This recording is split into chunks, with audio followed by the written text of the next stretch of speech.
Everybody. I hope everyone is doing wonderful today. This is just going to be a really brief video discussing some of the major conventions to keep in mind that are pertinent to your success, if you will, as you construct our second project, project number 2, describing a larger conversation. Where you will find the materials for this assignment is on Blackboard. So if you go to Lessons, Essays, and then you click on Essay Information, and then Essay 2, you'll find the readings that are various options for the essay itself. You'll find the rubric, the essay guidelines, so on and so forth. One thing that I would like to note about the assignment is just a few things about its construction. So I would go ahead and write down that in terms of the essay, you do need to mention both sources equally in each paragraph. Okay, now that'll make more sense if it doesn't already in just a moment. So you need to mention both sources equally in each paragraph. Okay. So with the sources, what you'll find on the prompt, which is that assignment guidelines for printing link, are the different essay combinations. You'll see that they each discuss different types of topics, and you can only work with one of the combinations listed on the prompt. You can see there's listed, just a reminder, a comparison, of course, emphasizes the similarities between two things, ideas, concepts, or points of view. With contrast, you're emphasizing the differences between ideas, concepts, points of view, arguments, so on and so forth. Something else I would go ahead and write down is one major convention of this assignment is actually you are arguing by using textual support, right, from both articles. You're arguing which subject at hand is superior, right? So which subject is better than the other. It's not necessarily about the ways necessarily that they're similar or different. It's about the ways that they're similar or different, and those ways make one of the subjects superior to the other. So ultimately, you'll be making an argument about which subject is best, right? Which one is superior. You will see there is a checklist about how to write a comparison contrast essay. So you'll see the two items should make sense to compare and contrast. So for instance, that's why the articles themselves are each on the same topic. Okay. Some questions you might ask yourself when you're looking at the two articles would be, well, which one do you think is stronger, right? Once you've made your decision, which one do you think is ultimately not just making a stronger argument, but more in accordance with what it is you believe as being a superior stance, right? Or a superior subject.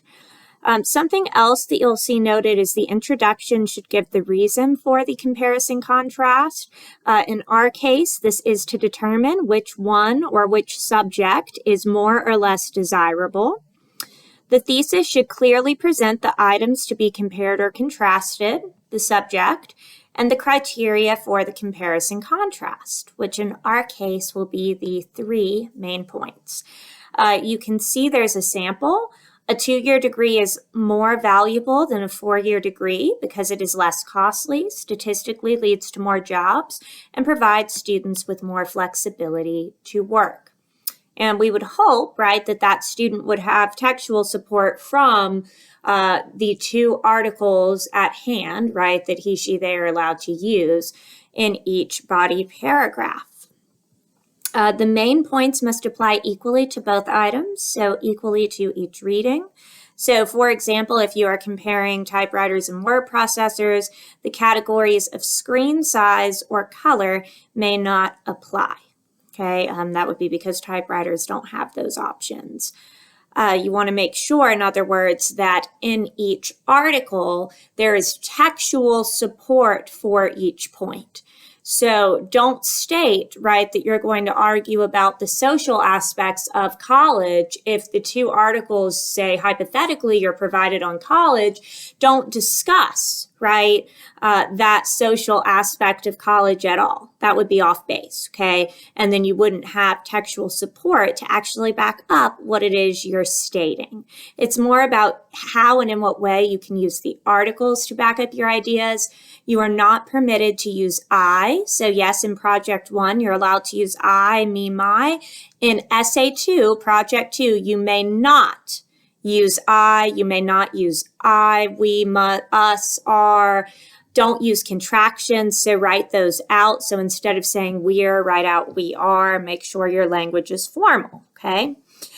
You will see kind of an organization of main points if you look kind of through that prompt. So I do advise looking through that just because there's a way to kind of structure your introduction and your thesis, as well as ways to think about your body paragraphs, because again, we're only thinking about 3 points total here.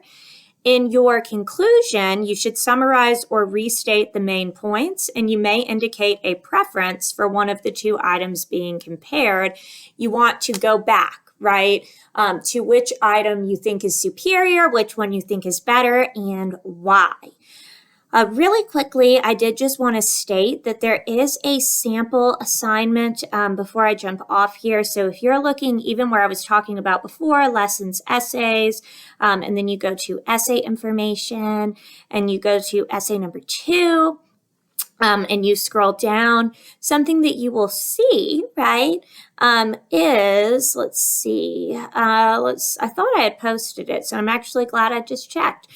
In that area, there will be a sample essay, right, as soon as this video is over, because by then I'll have uploaded it.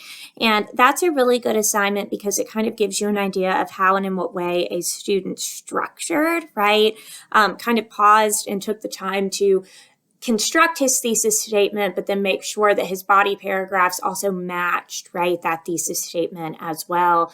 His transitions, for the most part, were great. Just keep in mind when we use any samples, they're not my property, so they're never going to be perfect, right? They're not my property, so there's going to be some things that are not the greatest, but in general, they'll be strong samples of what it is we should be doing. Anyways, that's all for now. Let me know if you've got questions. Thanks for all the hard work, and I so look forward to reading how these progress.